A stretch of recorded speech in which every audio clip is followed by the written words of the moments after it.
Sir Isaac Newton உலக வரலாற்றில் மிகச் சிறந்த விஞ்ஞானிகளில் ஒருவராக கருதப்படுகிறார்.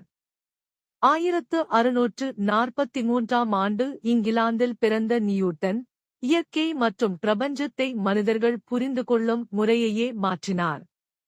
ஒரு நாள், மரத்திலிருந்து கீழே விழுந்த ஒரு ஆப்பிள், ஈர்ப்பு விசையைப் பற்றி அவர் சிந்திக்கத் தொடங்க காரணமாக அமைந்தது.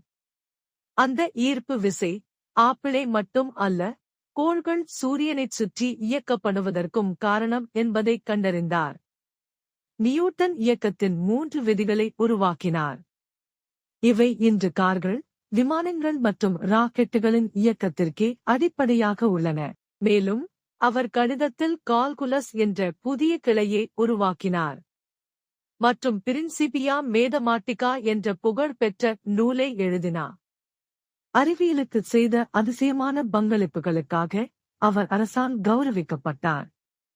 இன்றும் உலகம் அவரை நவீன அறிவியலின் தந்தை, சர் ஐசக் நியூட்டன் என நினைவுகூர்கிறது.